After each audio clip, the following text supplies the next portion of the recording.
Today I want to do a 6-year review on my Tesla Model 3. I bought this car new in March of 2019. I've put about 85,000 miles on it so far.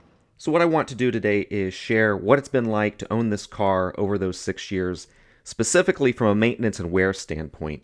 I'm going to talk about how the car has held up, what kind of repairs and upkeep it's needed, and what that's cost me. I'll go over battery degradation, tire wear, energy consumption, how much energy it's using and what that's cost me, and how the car looks and feels today, both inside and out. So let's get to it. This is a 2019 Model 3 Standard Range Plus, which means that it's rear-wheel drive, it has a 50 kilowatt hour battery, and that does 0 to 60 in 5.3 seconds. I got 2 upgrades on this car. I got the Midnight Silver metallic paint and the 19-inch wheels, and I think that added $2,500 to the total cost of the car. So the car was $37,500, added that on there, took it right to $40,000, and I got $3,750 back in a federal rebate. It was half, at the time it was half the $7,500 rebate. This car did not come with any autopilot. At the time that was not standard, not even the basic version. This car has hardware version 2.5 on it, but I never activated the service, so I never really had self-driving capability on this car. Okay. Battery degradation. Often when people hear that I've had the car as long as I've had it, they want to know, how's the battery doing? And I have 2 answers.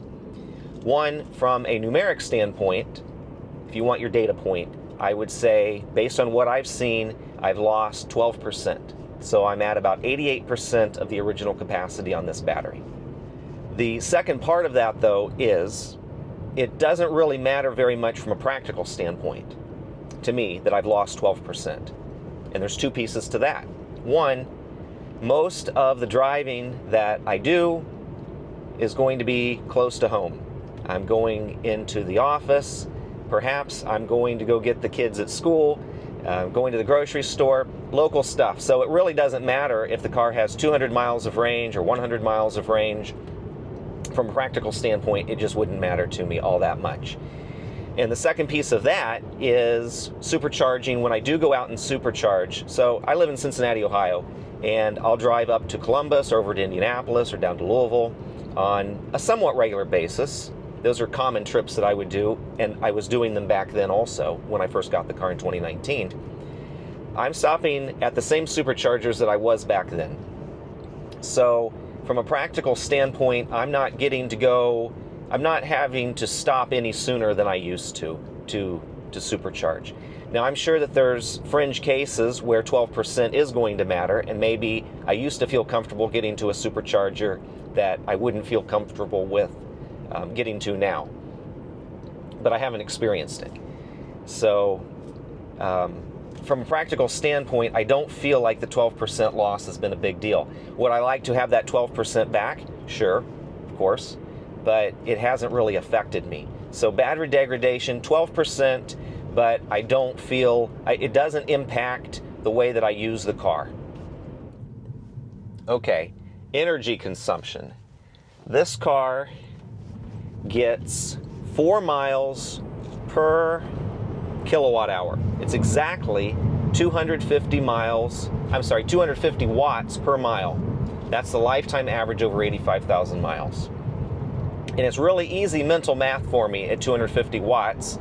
So I get 4 miles per kilowatt hour.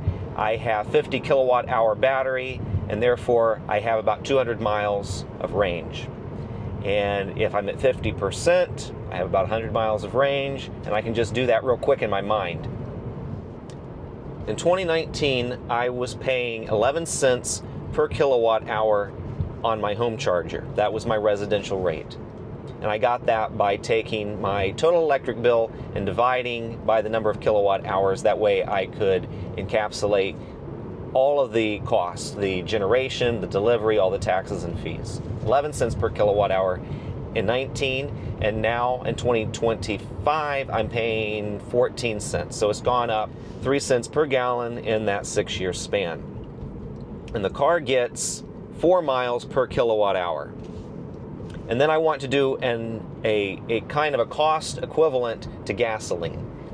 So over the time that I've had the car, I'm going to say the gasoline averaged about $3.20 per gallon. That's just my number. You can change it if you want and use all the calculations. You have all the numbers if you don't like that number. But $3.20 is about what I think I would have paid for gasoline on average. For $3.20, I can go 91 miles in this car.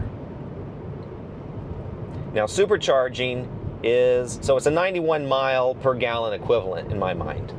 Supercharging is a different story. I pay right now, well, last year in 2024, my average supercharging cost, according to my app, was 37 cents per kilowatt hour. If you do all that same math based on that 37 cents per kilowatt hour, you get 34 miles per gallon equivalent. So for that $3.20, I can only go 34 miles. That's not, the 91 miles per gallon is great. The 34 miles per gallon is like average nowadays with a, somewhat efficient car. And you could probably get even more efficient on a small car, but we're comparing it to driving this car, a Tesla, which is a nicer experience than, say, a Toyota Corolla or something. So one of my biggest surprises in owning a Tesla has to do with tire wear. And it's only surprising because of my expectations going in. I was reading articles and watching videos about how short of a lifespan I could get out of a set of tires. 8,000 miles, 12,000 miles. And I went into it thinking, okay, well, maybe I get 20,000 miles out of them. I'm okay with that. I'll put tires on it. It's a fun car. I'm saving money on gas. I don't mind putting some tires on it. Let me tell you something. People say a lot of bad things about Tesla who don't know what they're talking about or are just trying to get you to click on their video or their article. Anyway, I got 55,000 miles out of these original tires.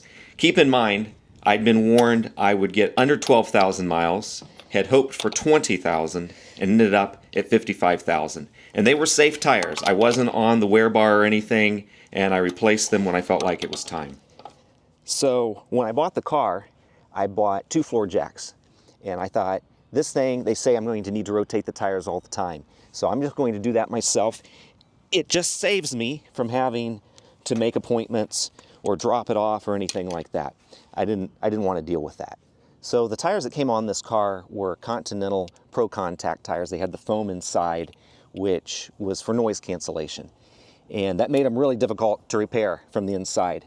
I was rotating those tires at every 6,000 miles. So I got some use out of the jacks. Let me show you something. This tire I put these on here at 55,000 miles. And the car has 85,000 miles on it now. So they've got 30,000 miles on them. And these are the wear bars. Look how much life this tire has in it still. I don't know where these people were getting the idea that they would only last 10,000 miles or so. So I'm not a grandpa, and I don't drive like one. I like to get set back in the seat. I'm not abusive to them. I'm not like flooring it every time I leave the starting line, the traffic light, but I do sometimes. But I'm not, in general, abusive to the tires. I had 55,000 miles on the last set of tires. I expect to get something similar out of these, and they still be safe. When you hear these really low numbers, people don't get very many miles out of a tire on a Tesla. I think that it's got to be how they're driving it. I think that if the same guy were in a car of similar performance, that they would get similar miles out of the tire. That's my take on it based on my experience with tires on this car. These are Michelin Pilot Sport All Season, and I've been happy with these tires. The original tires had the foam on the inside. It was noise cancellation foam, and the problem was you couldn't patch it from the inside. I'd take it down to the tire place, and they would tell me, oh, well, it's got that foam in there. So we have to scrape all that out, and only maybe a 10% chance of being able to fix it even then. So I brought the thing home and I've just plugged it myself, which I know you're not supposed to do, but I've never had any bad luck with it. I didn't like the foam. Now, maintenance and repairs. Good news, there's been very little. The largest expense that I had on this car was replacing those tires at 55,000 miles. I would have had to have done the same with probably any car that I owned. The second largest expense was the replacement of the 12-volt lead acid battery that powers the legacy systems in these cars, like the power windows and the power seats. The newer Teslas have a small lithium-ion battery that powers those systems, but these cars had an older style, automotive style lead acid battery in them. And those last 3 or 4 years. In my case, it lasted about 5, and I got a message on my screen saying that that battery was nearing the end of its useful life, or however it was worded. And so I made an appointment with Tesla in the Tesla app for them to come out to the house and replace that battery. Parts and labor on that battery replacement, $114. I was really excited about that. I thought I couldn't find, for 114 bucks, I probably couldn't find a battery someplace and even do it myself. And you guys are going to come out to my house, do it for me, take the old battery away for 114 bucks. Sounds like a good deal to me. And the only physical recall that's ever been issued on this car was taken care of on that visit. There's a wiring harness that runs along the hinge of the trunk lid, and that contains a fiber optic cable that carries the signal from the rear camera, the backup camera, up to the computer. And from the trunk going up and down on some of these cars, I guess they were fraying or they were losing signal. And so they replaced that cable. There have been other recalls on these cars, but they have all been taken care of through software updates, just over-the-air updates. I get a message through my Tesla app saying that there's a new update available, and I download that. And there's other things within those updates as well, but that's how they correct those recalls, how they take care of those recalls. Let's see, what else have I done to the car? I rotate the tires. I add a little air to them every once in a while, put some windshield washer fluid in it. I replaced the cabin air filters in it. That was like 15 bucks of filters on Amazon. And Tesla will do it for you for, I think, 30. Not much else. When I got the car at the beginning of 2019, Tesla had only built a little over 500,000 cars in total as a car company. And now they're building close to 500,000 per quarter. But back then, people were really curious about how well the cars would hold up. A lot of people, when I bought this car, they didn't know what a Tesla was. They'd never seen one. A lot of times they'd never heard of it. They sure as heck hadn't heard of Elon Musk. And they were curious about how long the cars would last. And I can tell you now, with 85,000 miles behind me, that they last pretty well. And I had people telling me, oh, you're going to regret it. That battery's going to go out on you and you're going to be in for 20 grand. It's terrible build quality. It's going to eat through tires. But they've been wrong, and I've been happy about that. And I feel real good with how the car has held up so far. These wheels are notorious for curb rash. It's really easy to do with them. The original tires that were on this car didn't have this lip.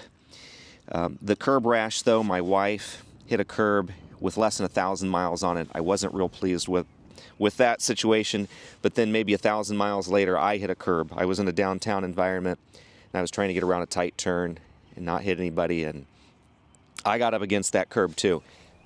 One thing you'll notice with these older cars is they had the chrome trim, the chrome door handles, the chrome trim. I kind of liked the chrome, but I realized the black is more modern. I could take it either way. I have been really pleased with the way the interior is held up.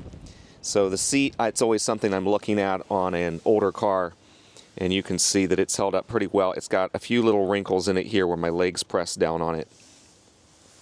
But really, they've done well.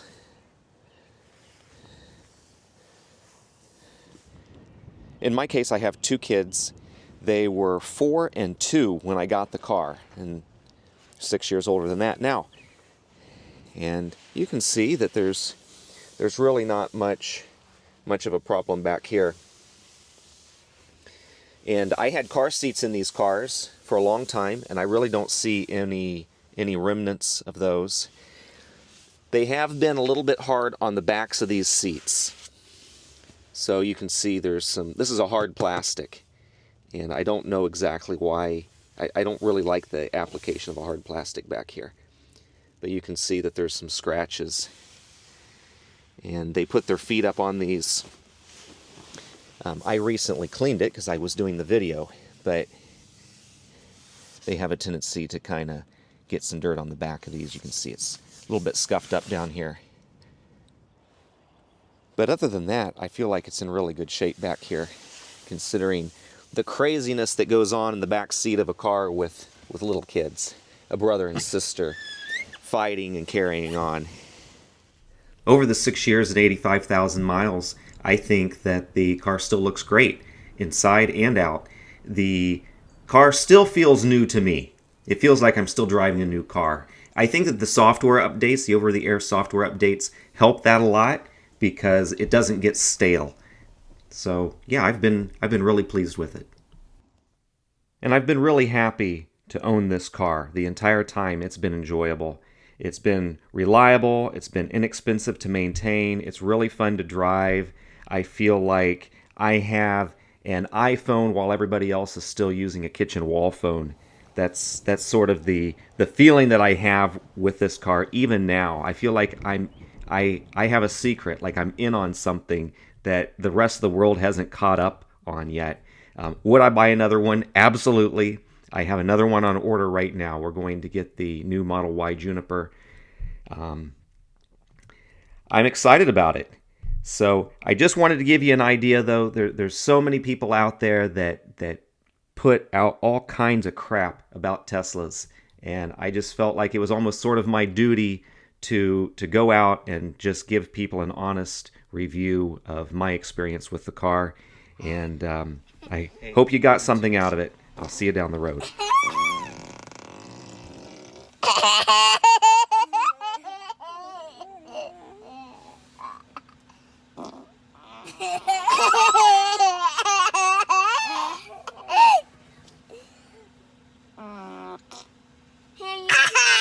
Do something different now?